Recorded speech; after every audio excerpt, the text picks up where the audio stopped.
सभी का स्वागत है। मैं हूं बेवर के शहीद मेला में। अगर देखा जाए तो पिछले 53 वर्षों से शहीदों की याद में इस मेले का आयोजन हो रहा है। एक बहुत चरितार्थ लाइनें हैं कि शहीदों की चिताओं पर लगेंगे हर वर्ष मेले, वतन पे मरने वालों का यही वाकई निशान होगा। और वही निशान, वही निशानी को निरंतर आगे बढ़ाने का जो काम कर रहे हैं वो हमारे साथ उपस्थित हैं इस शहीद मेले के प्रबंधक इंजीनियर राज त्रिपाठी जी।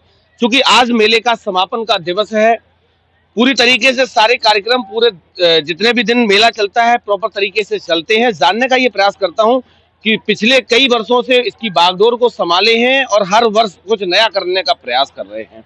53 साल हो गए, अब 54वां जब साल आएगा उसके बाद इस मेले की रूपरेखा क्या होगी और अगले वर्ष जब मेला रहेगा तो इस अगले साल के लिए अभी से प्लानिंग क्या रहने वाली, बहुत सारे मुद्दों के साथ उपस्थित हैं। सर, सबसे पहले तो आपका स्वागत है। जी, धन्यवाद। 53 साल शहीदों की याद में इस क्रांतिकारी धरा पे आपसे पहले आपके परिवार के लोग रहे, फिर उसकी बागडोर आपने अपने हाथ, पीढ़ी दर पीढ़ी ये चीजें चलती चली आ रही हैं। 53 साल हो गए, आपको कितना समय हो गया इस मेले को अपनी बाग? मैं इस मेले में 1990 में पहली बार घुसा जब मैंने इंजीनियरिंग अपनी कंप्लीट की। उससे पहले बाहर था, इंजीनियरिंग कर रहा था। 1990 से मैं इस मेले में पहली बार छोटे-छोटे कार्यक्रमों के ज़रिए घुसा था। वहाँ से मैंने मेले को समझा और धीरे-धीरे, चूँकि ये शहीदों का मेला था, मेरी पारिवारिक पृष्ठभूमि शहीदों की रही है, इस देश के लिए खून बहाने वालों की रही है। तो धीरे वो कहीं न कहीं मन के अंदर तक घुसता चला गया और आज मैं इसका प्रबंधक। जी, अगर देखा जाए एक सिनेरियो को देखा जाए कि शहीद जब होता है, शहीद के परिवार पे क्या-क्या बीतती है। हालांकि सरकारें चंद पैसों से उनका दुख दर्द नहीं बांट सकती हैं। क्या मानना है आपका कि इस पहल में और क्या सहयोग करना चाहिए सरकार को? देखिए, इसमें भी जो आप कह रहे हैं वो बात कर रहे हैं सैनिक शहीदों की, और यहाँ जो ये मेला लगा है इसे हम स्वतंत्रता संग्राम के शहीदों पे कि उनकी, चूंकि हम इन्हें नींव का पत्थर मानते हैं, ऐसे नींव के पत्थर जिनके बारे में लोगों को पता तक नहीं है और लाखों की तादाद में वो इस देश के लिए उन्होंने अपनी बलिदान दिया है। कैसे दिया कि वो चने चबेने खाए, एक विचार था, विदेशी हुकूमत थी, उनके पास कोई ये एक्चुअली स्वैच्छिक था उनके लिए। वो अगर चाहते तो सरकार के साथ चल सकते थे, जैसे बहुत सारे लोग चले। जैसे मैं एक उदाहरण देता हूँ भगत सिंह के लिए, जिन्होंने कहा दीवान चंद और शातीराम, इन लोगों की अगर बात करें तो इनके लिए वो कनॉट प्लेस है। खुशवंत सिंह के फादर की बात करूँ या दूसरे करूँ तो उन्हें बहुत बहुत बड़ी जायदादें मिली। तो उनके पास ये विकल्प था कि वो आज़ादी के लिए, देश की आज़ादी के लिए लड़े या सरकार के साथ चले। तो उन लोगों ने जो अपनी जानें दी वो एक विचार के लिए दी। उनके नाम पर हम ये शहीद मेले का आयोजन करते हैं और सारे देश में ये शहीद मेला आज पहचाना जा रहा है। अगर स्वतंत्रता सेनानियों की मैं बात करूं तो देश की आज़ादी में बहुत महत्वपूर्ण योगदान रहा, बहुत सारी चीजें रही। क्या लग रहा आपको, हालांकि राजनीतिक मंच नहीं है, मैं वो सब बातें नहीं कहना चाहूंगा, आज भी कई पार्टियों के प्रवक्ता ये कहते हैं कि हमें आज़ादी 2014 के बाद मिली है। देखिए, अब ये क्या कहते हैं मेरी समझ में नहीं आता। कौन सी आज़ादी 2014 के बाद मिल सकती है? इसका मतलब आप जो शहीद हैं, जो आज़ादी से पहले शहीद हुए, आज़ादी लाने के लिए आप उनसे क्या कहेंगे? फिर वो किसके लिए शहीद हुए? प्रश्न होते हैं। बहुत से लोग क्या कहते हैं वो राजनीतिक उनके परिदृश्य हैं, उन पे सारी बातें होती हैं, कोई टिप्पणी करना बहुत आवश्यक मुझे नहीं लगता। 54वां वर्ष जब होगा इस शहीद मेले का, इस प्रांगण का, क्या प्लान है अगले वर्ष के लिए? देखिए, अभी तो हम समापन की बेला पर हैं और इस मेले का जो प्रारूप तय किया था उसमें बहुत ठीक तरीके से पूरी संतुष्टि के साथ आज समापन की बेला पर है, ये समापन किया है। अब इसके बाद हमारी टीम बैठेगी और अगली बार की थीम क्या रहेगी वो देखेंगे। इस बार हमारी काकोरी, चूंकि काकोरी का जो शताब्दी वर्ष है वो समाप्त होने जा रहा है, तो इस बार हम काकोरी के उसको समर्पित थे। यहाँ अगर आप देख रहे हैं तो पीछे एक रेल का इंजन है, उस रेल के इंजन पर 8 डाउन लिखा हुआ है। जो काकोरी की ट्रेन थी उसका नंबर 8 डाउन था, उसपे 5 शहीद लगाए हैं। उस पे वो वक्त दिखाने की कोशिश की है जब काकोरी का एक्शन हुआ था। और ये मेला इस वक्त एक नीली थीम के ऊपर है। बहुत से लोगों को ये आश्चर्य होता है कि नीली थीम क्यों?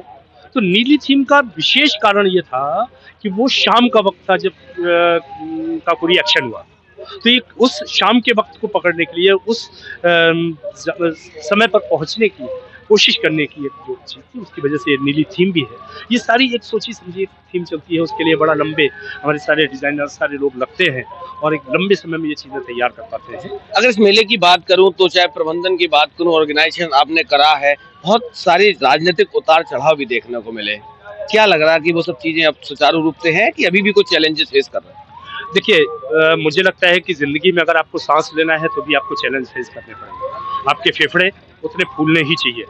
तो वो फेफड़े जो फूलने चाहिए ना, ये हमारे अंदर कैपेसिटी होनी चाहिए। और जितने भी लोग अच्छे मन से आएंगे तो उनका भी स्वागत, बुरे मन से आएंगे उनका भी स्वागत।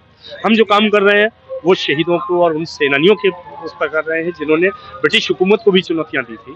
तो बाकी आने वाला जो भी वक्त है उसमें जो चुनौतियां आएंगी उनका सामना किया जाएगा। और शहीदों को इनकी श्रद्धांजलि के लिए हमें रोकने की किसी में वो नहीं है। हम रोकने से नहीं बनता। मेरी कोशिश ये है कि सब बहुत शांति से सब साथ बढ़े। एक सवाल और आपसे है, क्योंकि अब पहले अभी हम लोग स्टेज पे थे, अब प्रांगण में आ गए हैं। यहाँ जो भी दुकानदार आते हैं उनको बहुत बहुत सारी जगह देखा गया कि बहुत सारे चैलेंज इनको फेस करने पड़ते हैं। मेला की कमेटी जो होती है वो पूर्णतः सहयोग नहीं करती है, तो बहुत लोगों का मन भी टूटता है। इस साल आते हैं, अगली साल नहीं आते हैं, बहुत सारी चीजें रहती है। किस तरीके से आप इनका सहयोग करते देखिए, पूरी कोशिश होती है कि ये शहीद मेला है, वो जो शहीदों के सिद्धांत हैं उन्हीं के ऊपर चलता रहे, उन्हीं को हम कोशिश करते रहें। तो इस बारे में मैं ज़्यादा समझता हूँ कि दुकानदारों से थोड़ी-सी बातचीत कर ली जाए। वहाँ से एक बार पता करके देखिए कि क्या है, कहीं शहीद मेले में किस तरीके की स्थितियाँ हैं, ज़्यादा अच्छा होगा। क्योंकि अगर मुझसे पूछेंगे तो मैं तो अच्छी-अच्छी बातें बताऊँगा, तो दुकानदार आपको ज़्यादा बेटर बताएँगे इस मामले में। जी, अभी हम प्रयास करेंगे एक बार बात करने का। अच्छा, एक जुमा-जुमा एक सवाल और है। अगर दुकानदारों की आपने बात करी कि पूरा सहयोग रहता है, बहुत सारी चीज़ें फाइनेंशियली भी रहती हैं। वो इनको भी एक थोड़ा-सा चैलेंज रहता है, चूँकि इस समय मार्केट का बहुत ज़्यादा इश्यू चल रहा है और वो चीज़ें नहीं आपने देखा होगा मेले में वो उस तरीके की भीड़ नहीं होती है, जैसी पहले होती थी, गलियों में रास्ता नहीं रहता था। उस परिवेश में फिर कैसे मैनेज? देखिए, शहीद मेला है, हमें जितनी आवश्यकता होती है और उसके लिए ये एक मार्केट है। देखिए, बिना किसी आर्थिक संसाधन के आप किसी भी चीज़ को रन लंबे समय तक नहीं कर सकते। कोई भी मॉडल आप दुनिया में अपनाएँ, वो नो प्रॉफिट नो लॉस तक तो चलता है। पर अगर बहुत डेफ़िसिट का होगा, तो बहुत लंबे समय तक नहीं चलता और उसे चलाने के लिए फिर कोई ना कोई आपको युक्ति लगानी पड़ती है। यहाँ चूँकि इस मॉडल को ऐसे डेवलप किया है बाहर के लोगों के साथ और सारी चीज़ों को मिला के कि यहाँ पे हमें बहुत ज़्यादा बोलियाँ लगवाने की उसकी ज़रूरत नहीं पड़ती। कभी भी इस मेले में आज तक किसी भी चीज़ पर कोई बोली नहीं लगी है। सामान्य से उनके रेट्स होते हैं, उनको करते हैं और चीज़ें चलती रहती हैं। जी। अच्छा, 53वां वर्ष है, क्या अचीवमेंट है अभी तक आप सरकार और जो भी सत्ताएँ रहीं, सरकारें रहीं, उनका भी कोई सहयोग रहता है मेले के? देखिए, समय-समय पर कुछ सरकारों ने सहयोग किया। कुछ चीज़ें रहीं राजनीतिक रूप से। जब समाजवादी पार्टी रही तो चूँकि ताऊ जी कम्युनिस्ट थे, तो कॉमरेड जगदीश चंद्र त्रिपाठी, तो वहाँ उनके सरकारों से बहुत अच्छे संबंध थे। उस वक़्त मुलायम सिंह यादव जी ने ऐसे सहयोग किया है, इसके संरक्षक रहे। उसके बाद आज की डेट में सरकार की तरफ से अगर आप आर्थिक सहयोग की बात करते हैं, तो वो किसी सरकार का सहयोग आर्थिक रूप से नहीं लिया जाता। और यहाँ पे वही मैंने अभी बात की थी कि इसे नो प्रॉफिट नो लॉस के बेस पे ही तैयार किया गया है कि हमें उतना कुछ। जी, जी। क्या लगता है आपको कि अगर सरकारें थोड़ा-सा सहयोग करें तो और भी चीज़ें इम्प्लीमेंट हो सकती हैं आगे आने वाले समय में? देखिए, सरकारों के अपने एजेंडे होते हैं, अपनी तरीके से चीज़ों को सोचती है। ऐसे मेलों के लिए बेटर यही है कि अगर आज कोई सरकार हमें बहुत फाइनेंशियल सपोर्ट कर देगी, कल आने वाली सरकारों को आप जानते हो पॉलिटिकली हमें ऊपर सीधा से ये आएगा ये कर रहा है, तो वो आने वाले समय में मेले के लिए धक्का भी होगा। तो इसलिए सरकारों की बजाय जो लोकल लोग हैं, भले ही वो विधायक हैं, भले ही सांसद हैं, भले ही मंत्री हैं, भले ही वो छोटे स्तर पे राजनीतिक कार्यकर्ता हैं, तो उसमें कोई दल का व्यक्ति है जो सत्ता में होता है उसे सहयोग करना होता है और सहयोग होता भी। आज मंच के ऊपर सारे लोग थे, उद्घाटन में सारे भाजपा के ही लोग थे, तो सारे लोग सहयोग कर रहे हैं। परंतु जब हम बात करते हैं बड़े स्तर से कोई अगर सहयोग मिलता है तो आने वाले समय में फिर किसी भी मेले के लिए समस्या हो जाती है कि उस पे एक बहुत बड़ा टैग लगता है और वो टैग मेले के सर्वाइवल के लिए बड़ा दिक्कत होगा इससे। पीछे मैं देख रहा हूँ ये जो झूला है, अभी इटावा में एक घटना हुई थी, चलते हुए झूले से जो सवारी थी वो नीचे गिर गई और ऐसा हादसा हो गया, नहीं होना चाहिए था। आप यहाँ क्या गाइडलाइन इनके लिए जारी करते हैं? देखिए, वैसे तो ये है कि ये सारी चीज़ें एक दुर्घटना का हिस्सा है, कभी भी कुछ भी हो सकता है, परंतु इससे रोकने के लिए इनके फिटनेस सर्टिफिकेट्स होते हैं, जो एक विभाग जारी करता है। तो यहाँ बिना फिटनेस सर्टिफिकेट के कोई झूला या उसको परमिशन नहीं दी जाती। उसके लिए पहले आपको चलाने से पहले फिटनेस सर्टिफिकेट लाना ही होता है। ये कमेटी भी ये करती है और प्रशासन भी चाहता है। तो वो एक वो है कि इन्हें फिटनेस सर्टिफिकेट लाना होता है और फिटनेस सर्टिफिकेट आने के बाद हम ये समझते हैं क्योंकि टेक्निकल है वो लोग, तो वो जब फिटनेस सर्टिफिकेट देंगे तो इसकी बाकी इस टाइप की कमजोरियां नहीं होंगी कि ऐसे कोई डोली इधर-उधर हो जाए। क्या उम्मीद और आशा करी जाए कि आने वाले समय में क्या कीर्तिमान दिमाग में चल रहा है, क्या सोच चल रही है कि नहीं ये अचीव तो करना ही है 55वें वर्ष में? देखिए अभी 54वां आएगा, उसके बाद 55 आएगा। 2 साल का। 2 साल के बाद एक्चुअली हम लोग 50 पर एक Guinness book of world record तोड़ना चाह रहे हैं। बहुत खुलासा नहीं कर सकता कि किस सब्जेक्ट पे तोड़ रहा था। उसके लिए मैंने 16 टीमें पूरे देश में बनी थी। परंतु कोरोना का काल और कुछ समस्याओं की वजह से जो राजनीतिक रूप से जी। यहाँ पर पैदा हुई, उन्होंने उस अचीवमेंट को नहीं होने दिया। भविष्य में अगर मौका मिला तो ज़रूर इस पे कार्य होगा और बेवर नगर एक Guinness book of world record टूटने का साक्षी बनेगा। यहाँ पर फिल्म फेस्टिवल हो रहा है, बिना शक ये फिल्म फेस्टिवल के साथ साथ फिल्म मेकिंग कंपटीशन का भी एक हिस्सा बनेगा। पीछे बहुत सारी समस्याएं रही, उनकी वजह से हम आज की डेट में जिस लेवल पर हम 2020 में थे उससे कहीं 4-5 साल अभी पीछे हो गए हैं।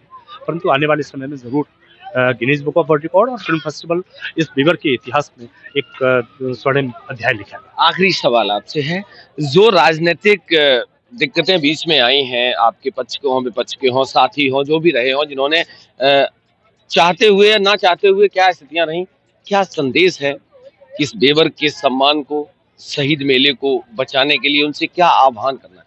देखिए आह्वान बहुत सीधा सा है, बेवर नगर आयोजक है, जो भी लोग जिस तरीके से भी सोचते हैं वो उनकी सोच उन्हें मुबारक। मेरा बहुत सीधा सा कहना है, आइए सब साथ मिलें और इस मेले को उस ऊंचाई तक पहुंचाएं जहां ये सारे देश में अपना नाम रोशन करे।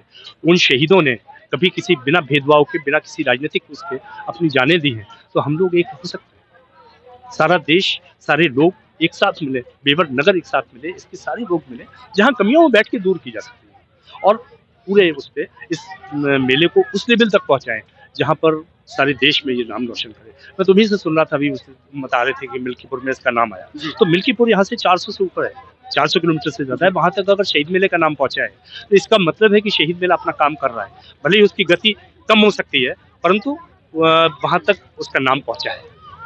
ये इस मेले की इस बार आपने सोशल मीडिया का भी यूज बहुत अच्छे तरीके से करा है। अगर देखा जाए तो बहुत सारी चीजें लाइव जा रही थी, रील्स जा रही थी, वीडियोस जा रहे थे। तो अब आजकल सोशल मीडिया का दौर है, तो कुछ कहा नहीं जा सकता कि कब कौन ऊपर से नीचे, नीचे से ऊपर चला जाए। देखिए बिना शक वो लोग जो वर्तमान धड़कन की पहचान को नहीं समझते, आज के दौर की जो चीजें हैं उनको नहीं समझ पाते, वो कहीं उस दौर में पीछे रह जाए। तो पीछे न रह जाए, जो भी विचार शहीदों का है वो अधिकतम लोगों तक पहुंच सके, इसको देखते हुए, क्योंकि आजकल किताबें पढ़ने का जमाना गया। मेरी एक किताब अभी पिछले दिनों आई, रीड भी अच्छी गई, उसका चीजें भी अच्छी गई, परंतु किताबों का जमाना अब आज की नई पीढ़ी के अंदर उसे पढ़ने की ललक नहीं है। उसे बहुत चीजें रील्स के फॉर्मेट में देखने की आदत है। तो अगर नई पीढ़ी रील्स को समझती है तो हमें रील्स को पकड़ना पड़ेगा। अगर हम रील्स को नहीं पकड़ेंगे और मोटी मोटी किताबें लिखने लगेंगे तो शायद हम पीछे हों और वो विचार उन नई पीढ़ियों तक नहीं पहुंचा पाएंगे जो रील्स के जमाने की है। चलिए, बहुत बहुत धन्यवाद। कहा यह जाता है कि उसूलों पे आंच आए तो टकराना जरूरी है और जिंदा हो तो जिंदा नजर आना जरूरी है। एक बार दिखाइए, ये शहीद मेला बेवर का दृश्य है और आज आखिरी दिन है, आखिरी पड़ाव है और आज के बाद फिर यही पूरा दृश्य आपको अगले वर्ष इसी महीने देखने को मिलेगा। दिखाऊंगा और दिखाता भी रहा हूँ पहले भी और आगे भी ये दिखाने का प्रयास करता रहूंगा कि वास्तविकता शहीद मेले का औचित्य क्या होता है। उसको सही से अगर इम्प्लीमेंट किया है तो यहाँ के टीम मैनेजमेंट ने, तो लगातार मेरे साथ बने रहिए। बहुत बहुत धन्यवाद, बहुत बहुत शुक्रिया।